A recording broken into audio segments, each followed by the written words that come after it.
আসসালামু আলাইকুম প্রিয় শিক্ষার্থীরা, আজকে একটা গুরুত্বপূর্ণ বিষয় নিয়ে তোমাদের সাথে আলোচনা করব। বিষয় নিয়ে তোমাদের সামনে হাজির হয়েছি। সেটা হচ্ছে আমাদের অষ্টম শ্রেণীতে পাশ করে ফেলার পর আমাদের মধ্যে যে বিষয়টা, সবার মধ্যে একটা বিষয়টা চিন্তার বিষয় যে আমি কি বিজ্ঞান বিভাগ নিয়ে পড়বো, আমি কি ব্যবসা কমার্স বিভাগে যাব নাকি আমি আর্টস বিভাগে যাব। তো এই ক্ষেত্রে আমরা আসলে কোন বিষয়টা আমাদের জন্য ভালো হবে, কোন বিষয় নিয়ে পড়ালেখা করলে আমি আমি আমার লাইফের গোলটা ঠিক করব। তো সেই বিষয়টা নিয়ে আজকে আমি তোমাদের সাথে আলোচনা করতে যাচ্ছি। প্রথমে আসি বিজ্ঞান বিভাগ নিয়ে। স্টুডেন্ট হিসাবে তোমার যদি গণিতের প্রতি কোনো দুর্বলতা না থাকে, গণিত বিষয়টা যদি তোমার খুবই ভালো লাগে এবং বিজ্ঞান বিষয়গুলো তোমার খুব ভালো লাগে, বিজ্ঞানের চিত্র অঙ্কন আছে, প্র্যাকটিক্যাল এন্ড মার্কস থাকবে, তোমার বিজ্ঞানের বিভিন্ন চিত্রগুলো আমাদেরকে আঁকতে হবে। তো বিজ্ঞানের যত বিষয় এবং অনেক কিছু হচ্ছে যে আমাদেরকে মুখস্থ করতে হবে। তো এই বিজ্ঞানের যে বিষয়গুলো, এগুলো যদি তোমার পড়তে ভালো লাগে এবং তুমি যদি গণিতে দক্ষ হও, তাহলে আমার পরামর্শ তুমি বিজ্ঞান বিভাগ নিয়ে পড়ো। এরপর আসছে বিজ্ঞান বিভাগ নিয়ে পড়লে তুমি কোন লাইফের গোলের দিকে যেতে পারো। যেমন বিজ্ঞান নিয়ে পড়লে প্রথমত হচ্ছে ডাক্তারির জন্য প্রস্তুতি নিতে পারবা, ইঞ্জিনিয়ারিং জন্য প্রস্তুতি নিতে পারবা, যে কোনো ভার্সিটিতে তোমার সায়েন্স রিলেটেড যত সাবজেক্ট আছে সেই সাবজেক্টে তুমি অনার্স করতে পারবে। এই হচ্ছে বিজ্ঞান বিষয়ে পড়াশোনা। এরপর হচ্ছে তোমার কমার্স নিয়ে পড়ালেখা। যদি তুমি গণিতে খুব ভালো হও এবং বিজ্ঞান বিষয়গুলো তোমার একদমই ভালো না লাগে, তাহলে তোমার প্রতি পরামর্শ হলো তুমি কমার্স নিয়ে পড়ো। কারণ কমার্স নিয়ে পড়লে তোমার কিন্তু ম্যাথ লাগবে, ম্যাথে কিন্তু তোমাকে দুর্বল হলে হবে না।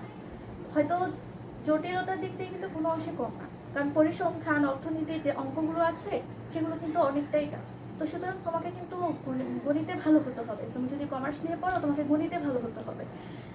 এই কমার্স নিয়ে পড়লে তুমি কি হতে পারবে? ব্যাংকার হতে পারবে। এবং তুমি যে কোনো সাবজেক্ট নিয়ে, কমার্সের যে কোনো সাবজেক্ট নিয়ে অনার্স করে তারপর তুমি সরকারি চাকরির জন্য প্রিপারেশন নিতে পারবে, যে কোনো ভালো ভার্সিটিতে তুমি পড়তে পারবে। এরপরে আছে কমার্স নিয়ে যারা পড়ে তারা চার্টার অ্যাকাউন্টারও হতে পারে, যেটা অনেক মূল্যবান একটা বিষয়। এরপরে আসছে তোমার আর্টস নিয়ে যারা পড়বে। আর্টস নিয়ে আসলে কারা পড়বে? তোমার গণিত বিষয়টা একদমই ভালো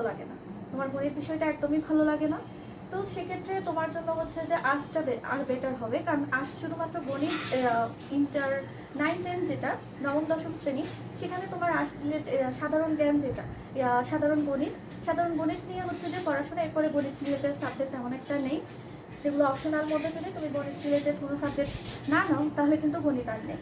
আর্টস নিয়ে পড়লে তুমি যে কাজটা করতে পারবে, তুমি লয়ার হতে পারবে। তাও ইতিহাস নিয়ে অনার্স করো, বাংলা বা ইংরেজি নিয়ে অনার্স করো, যে কোনো একটা সাবজেক্টে অনার্স করে তাও তুমি কিন্তু বিসিএস এর প্রিপারেশন নিতে পারবে। তাহলে সায়েন্স নিয়ে কারা পড়বে? যেটা বললাম, সায়েন্স নিয়ে তারা পড়বে যাদের গণিতে দক্ষতা খুব ভালো এবং তুমি বিজ্ঞান রিলেটেড যে সাবজেক্ট, বিজ্ঞানের বিষয়ে তোমার খুবই আগ্রহ আছে, তুমি অনেকক্ষণ পড়তে পারো।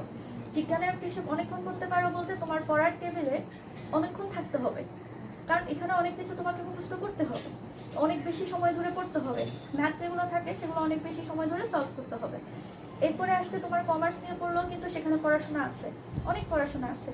কিন্তু আর্টস নিয়ে পড়লে তোমার ম্যাথ রিলেটেড সাবজেক্টগুলো থাকবে না, যার কারণে হচ্ছে তুমি ম্যাথ রিলেটেড সাবজেক্টগুলো থাকবে না, তোমার বেশিরভাগ থাকবে বাংলা, ইতিহাস, এই ধরনের সাবজেক্টগুলো।